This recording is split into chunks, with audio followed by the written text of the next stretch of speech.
Beinn Nevis is the highest mountain in the British Isles.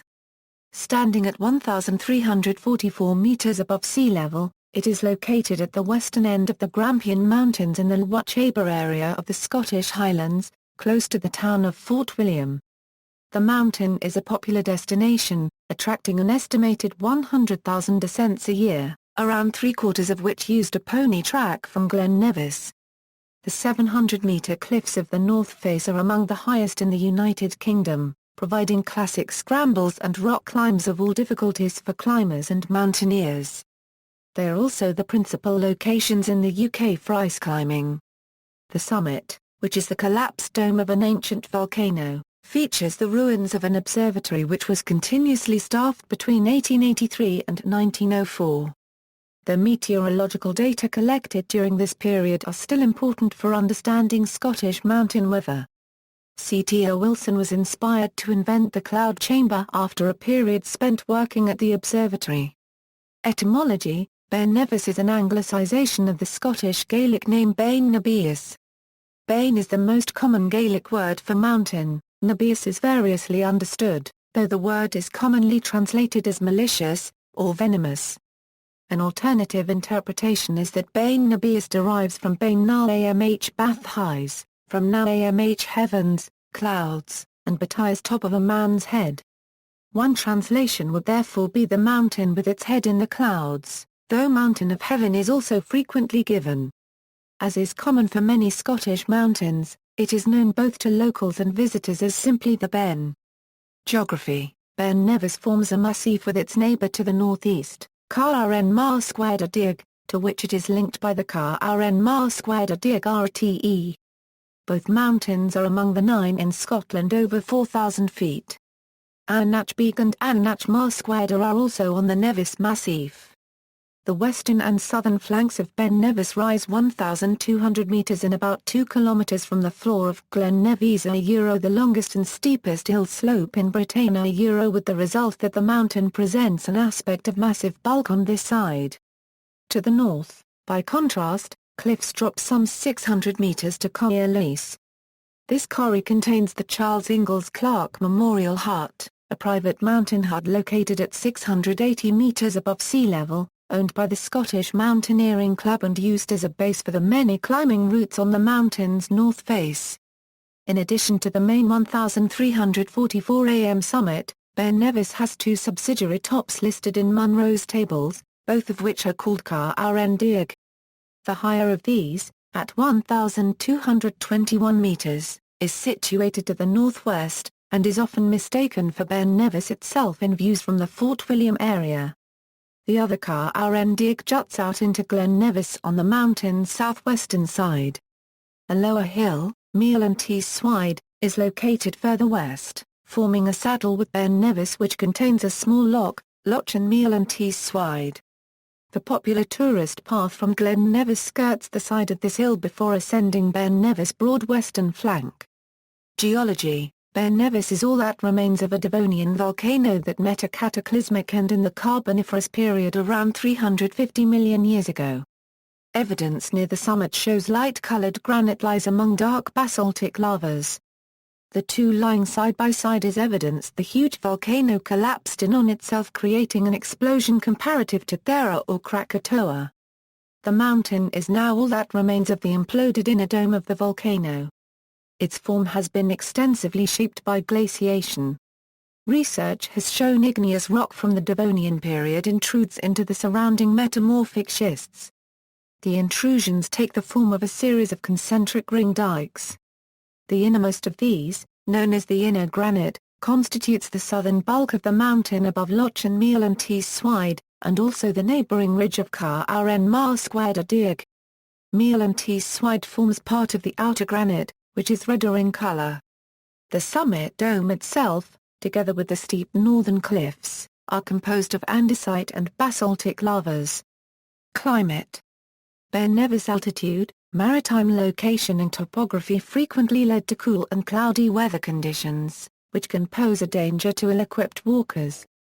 According to the observations carried out at the Summit Observatory from 1883–1904, Fog was present on the summit for almost 80% of the time between November and January, and 55% of the time in May and June. The average winter temperature was around a 5 degrees Celsius, and the mean monthly temperature for the year was a 0.5 degrees Celsius. In an average year the summit sees 261 gales, and receives 4,350 mm of rainfall, compared to only 2,050 mm in nearby Fort William, 840 mm in Inverness and 580 mm in London. Rainfall on Beinn Nibheis is about twice as high in the winter as it is in the spring and summer.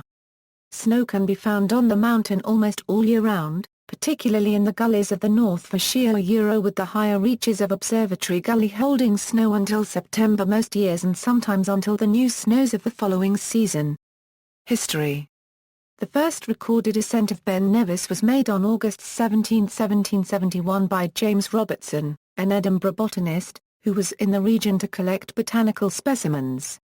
Another early ascent was in 1774 by John Williams, who provided the first account of the mountain's geological structure. John Keats climbed the mountain in 1818, comparing the ascent to mounting 10 St. Paul's without the convenience of a staircase. It was not until 1847 that Beinn Nibheis was confirmed by the Ordnance Survey as the highest mountain in Britain and Ireland, ahead of its rival Beinn Nibheis. The summit observatory was built in the summer of 1883, and would remain in operation for 21 years. The first path to the summit was built at the same time as the observatory and was designed to allow ponies to carry up supplies, with a maximum gradient of 1 in 5. The opening of the path and the observatory made the ascent of the Beinn increasingly popular, all the more so after the arrival of the West Highland Railway in Fort William in 1894. Around this time the first of several proposals was made for a rack railway to the summit, none of which came to fruition. In 2000, the Beinn Nevis estate, comprising all of the south side of the mountain including the summit, was bought by the Scottish conservation charity the John Muir Trust. Ascent Roots. The 1883 pony track to the summit remains the simplest and most popular route of ascent. It begins at a Kinty on the east side of Glen Nevis about 2 km from Fort William town centre, at around 20 metres above sea level.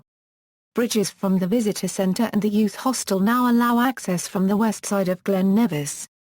The path climbs steeply to the saddle by Loch and Meal and Tees Swide at 5:70 am, then ascends the remaining 700 metres up the stony west flank of Beinn Nibheis in a series of zigzags. The path is regularly maintained but running water, uneven rocks and loose scree make it hazardous and slippery in places. Thanks to the zigzags, the path is not unusually steep apart from in the initial stages, but inexperienced walkers should be aware that the descent is relatively arduous and wearing on the knees. A route popular with experienced hill walkers starts at Torlundy, a few miles northeast of Fort William on the A82 road, and follows the path alongside the ALLT Mhuilín. It can also be reached from Glen Nevis by following the pony track as far as Loch and Meal and Tees Swide, then descending slightly to the CIC Hut. The route then ascends Car Rn Mar Squared Dig and continues along the Car Rn Mar Squared Dig RTE before climbing steeply to the summit of Beinn Nibheis. This route involves a total of 1,500 meters of ascent and requires modest scrambling ability and a head for heights. In common with other approaches on this side of the mountain, it has the advantage of giving an extensive view of the cliffs of the north face, which are hidden from the pony track. It is also possible to climb Beinn Nibheis from the Nevis Gorge car park at Steel at the head of the road up Glen Nevis either by the southeast ridge or via the summit of Car Rn Dig. These routes require mild scrambling, are shorter and steeper than the pony track, and tend only to be used by experienced hill walkers. The summit of Beinn Nibheis comprises a large stony plateau of about 40 hectares. The highest point is marked with a large, solidly built cairn atop which sits an Ordnance Survey trig point. The summit is the highest ground for over 400 miles, before the Scandinavian mountains in western Norway are reached, which contain many peaks higher than Beinn Nibheis. The summit is much higher than the Faroe Islands, Belgium, the Netherlands as well as the rest of the British Isles. The ruined walls of the observatory are a prominent feature on the summit. An emergency shelter has been built on top of the observatory tower for the benefit of those caught out by bad weather, and, although the base of the tower is slightly lower than the true summit of the mountain, the roof of the shelter overtops the trig point by several feet, making it the highest man-made structure in the UK. A war memorial to the dead of World War II is located next to the observatory. On May 17, 2006, a piano that had been buried under one of the cairns on the peak was uncovered by the John Muir Trust, which owns much of the mountain. The piano is believed to have been carried up for charity by removal men from Dundee over 20 years earlier. The view from the UK's highest point is extensive. Under ideal conditions, it can extend to over 190 kilometres, including such mountains as the Torridon Hills, Morven in Caithness, Lochaber, Ben Lomond, Barra Head and Knockleigh in County Antrim, Northern Ireland. Observatory. A meteorological observatory on the summit was first proposed by the Scottish Meteorological Society in the late 1870s, at a time when similar observatories were being built around the world to study the weather at high altitude. In the summer of 1881, Clement Lindley Wragg climbed the mountain daily to make observations, leading to the opening on October 17, 1883 of a permanent observatory run by the SMS. The building was manned full-time until 1904, when it was closed due to inadequate government funding. The 20 years' worth of readings still provide the most comprehensive set of data on mountain weather in Great Britain. In September 1894, C.T.O. Wilson was employed at the observatory for a couple of weeks, as temporary relief for one of the permanent staff. During this period, he witnessed a Brocken spectre and glory, caused by the sun casting a shadow on a cloud below the observer. He subsequently tried to reproduce these phenomena in the laboratory, resulting in his invention of the cloud chamber, used to detect ionizing radiation. Navigation and safety. Beinn Nibheis popularity, climate and complex topography contribute to a high number of mountain rescue incidents. In 1999, for example, there were 41 rescues and 4 fatalities on the mountain. Some accidents arise over difficulties in navigating to or from the summit, especially in poor visibility. The problem stems from the fact that the summit plateau is roughly kidney-shaped, and surrounded by cliffs on 3 sides. The danger is particularly accentuated when the main path is obscured by snow. 2 precise compass bearings taken in succession are necessary to navigate from the summit cairn to the west flank, from where a descent can be made on the pony track in relative safety. In the late 1990s, the Lochaber mountain rescue team erected 2 posts on the summit plateau, to assist walkers attempting the descent in foggy conditions. These posts were subsequently cut down by climbers, sparking controversy in mountaineering circles on the ethics of such additions. Critics argued that cairns and posts are an unnecessary man-made intrusion into the natural landscape, which create a false sense of security and could lessen mountaineers' sense of responsibility for their own safety. Supporters of navigational aids pointed to the high number of accidents that occurred on the mountain, the long tradition of placing such aids on the summit, and the potentially life-saving role they could play. A series of solidly constructed cairns currently marks the upper reaches of the pony track. Climbing on Beinn Nibheis. The north face of Beinn Nibheis is riven with buttresses, ridges, towers and pinnacles, and contains many classic scrambles and rock climbs. It is of major importance for British winter climbing, with many of its routes holding snow often until late April.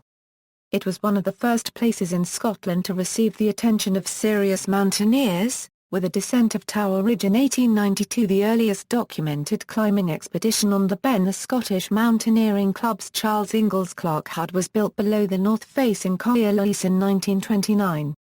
Because of its remote location, it is said to be the only genuine alpine hut in Britain. It remains popular with climbers, especially in winter. Tower Ridge is the longest of the north face's 4 main ridges, with around 600 metres of ascent. It is not technically demanding, and most pitches can be tackled unroped by competent climbers, but it is committing and very exposed. Castle Ridge, the northernmost of the main ridges, is an easier scramble, while Observatory Ridge, the closest ridge to the summit, is technically the hardest of the Nevis ridges in summer and winter. Between the Tower and Observatory ridges are the Tower and Gardilo gullies. The latter takes its name from the cry of Gardilo, formerly used in Scottish cities as a warning when householders threw their slops out of a tenement window into the street. The gully's top wall was the refuse pit for the now disused Summit Observatory. The northeast buttress is the southernmost and bulkiest of the four ridges. It is as serious as Observatory Ridge but not as technically demanding, mainly because an infamous rock problem, the Man Trap, can be avoided on either side. The north face contains dozens of graded rock climbs along its entire length, with particular concentrations on the Caer Buttress and around the northeast buttress and Observatory Ridge. Classic rock routes include Rubicon Wall on Observatory Buttress whose second ascent in 1937, when it was considered the hardest route on the mountain, is described by W. H. Murray in Mountaineering in Scotland and, on Caer Centurion and the Burrow, Toro, and Titan's Wall, these four described in the SMC's guide as among the best climbs of their class in Scotland. Many seminal lines were recorded before the First World War by pioneering Scottish climbers like J. N. Colley, Willie Naismith, Harold Rayburn, and William and Jane Ingalls Clark. Other classic routes were put up by G. Graham McPhee, Dr. James H. B. Bell and others between the wars. These include Bell's Long Climb, at 1,400 ft, reputedly the longest sustained climb on the British mainland. In summer 1943, conscientious objector Brian Kellett made a phenomenal 74 repeat climbs and 17 first ascents including 14 solos, returning in 1944 to add 15 more new lines, 11 solo, including his eponymous HVS on Gardilo Buttress. Much more recently, an extreme and as yet ungraded climb on Echo Wall was completed by Dave MacLeod in 2008 after 2 years of preparation. The North Face is also one of Scotland's foremost venues for winter mountaineering and ice climbing, and holds snow until quite late in the year. In a good year, routes may remain in winter condition until mid-spring. Most of the possible rock routes are also suitable as winter climbs, including the four main ridges. Tower Ridge, for example, is Grade 4 on the Scottish winter grading system, having been upgraded in 2009 by the Scottish Mountaineering Club after requests by the local mountain rescue team, there being numerous benightements and incidents every winter season. Probably the most popular ice climb on Beinn Nibheis is the curtain on the left side of the Caer Buttress. At the top end of the scale, Centurion in winter is a Grade 8, 8-face climb. In February 1960, James R. Marshall and Robin Clark Smith recorded 6 major new ice routes in only 8 days, including Orion Direct. This winter version of Bell's Long Climb was the climax of a magnificent week's climbing by Smith and Marshall, and the high point of the step-cutting era. Beinn Nibheis Race. The history of hill running on Beinn Nibheis dates back to 1895. William Swan, a barber from Fort William, made the first recorded time descent up the mountain on or around September 27 of that year, when he ran from the old post office in Fort William to the summit and back in 2 hours 41 minutes. The following year saw several improvements on Swan's record, but the first competitive race was held on June 3, 1898 under Scottish Amateur Athletic Association rules. 10 competitors ran the course, which started at the Lochiel Arms Hotel in Ben Nevis and was thus longer than the route from Fort William. The winner was 21-year-old Hugh Kennedy, a gamekeeper at Tor Castle, who finished in 2 hours 41 minutes. Regular races were organised until 1903, when 2 events were held. These were the last for 24 years, perhaps due to the closure of the Summit Observatory the following year. The first was from Achintee, at the foot of the pony track, and finished at the summit. It was won in just over an hour by Ewan Mackenzie, the Observatory roadman. The second race ran from New Fort William Post Office, and Mackenzie lowered the record to 2 hours 10 minutes, a record he held for 34 years. The Beinn Nevis race has been run in its current form since 1937. It now takes place on the first Saturday in September every year, with a maximum of 500 competitors taking part. It starts and finishes at the Clagan Park football ground on the outskirts of Fort William, and is 14 kilometers long with 1,340 meters of ascent. Due to the seriousness of the mountain environment, entry is restricted to those who have completed 3 hill races, and runners must carry waterproofs, a hat, gloves and a whistle. Anyone who has not reached a summit after 2 hours is turned back. As of 2010, the records have stood unbroken since 1984, when Kenny Stewart and Pauline Haworth of Keswick Athletic Club won the men's and the women's races with times of 1:25 and 34 seconds and 1:43 and 25 seconds respectively. Environmental issues. Beinn Nibheis' popularity and high profile have led to concerns in recent decades over the impact of humans on the fragile mountain environment. These concerns contributed to the purchase of the Beinn Nibheis estate in 2000 by the John Muir Trust, a Scottish charity dedicated to the conservation of wild places. The estate covers 1,700 hectares of land on the south side of Beinn Nibheis in the neighbouring mountains of Caer en Marsquad Dig and Arnach Beag, including the summit of Beinn Nibheis. The John Muir Trust is one of 9 bodies represented on the main board of the Nevis Partnership.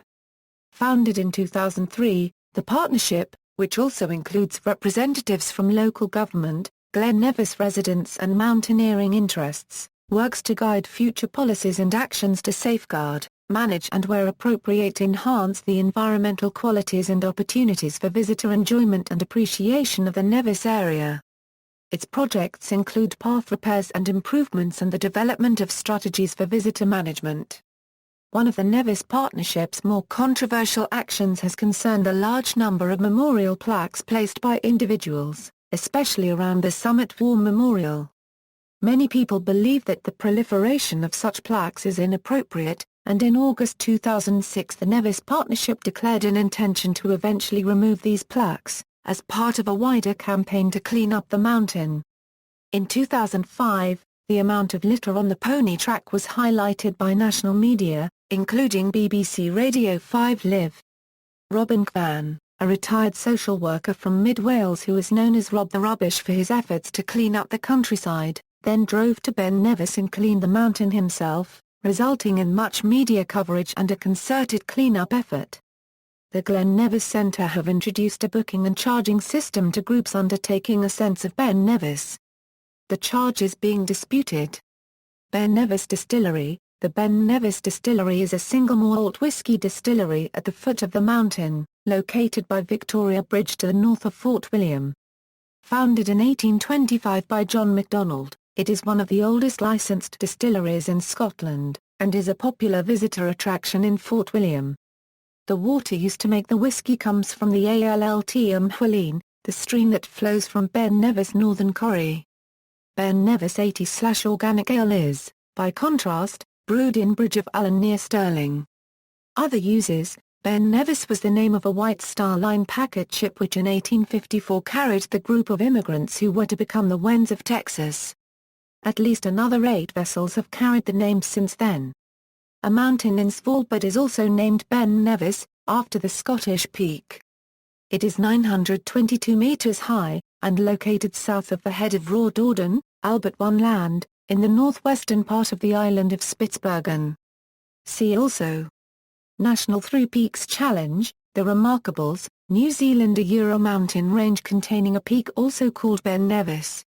Northwest Spitsbergen National Park includes a mountain called Beinn Nevis. Its height is 918 metres and it is located at Northwest Spitsbergen National Park, Scottish Highlands. References, Notes. Bibliography. External links, map sources for Beinn Nibheis, Nevis Partnership, a Euro environmental and visitor management in the Nevis area, panorama from the peak of Beinn Nibheis, computer-generated digital panoramas from Beinn Nibheis, North-South Index, Beinn Nibheis webcam at Fort William Online, the Beinn Nibheis race, navigation on Beinn Nibheis, advice for people walking up Beinn Nibheis, a Euro available as leaflet in the town. Beinn Nibheis, a Euro, the long way round. The Beinn via the CMD Ridge, Beinn Nibheis. Munro's Table. Scottish Mountaineering Club.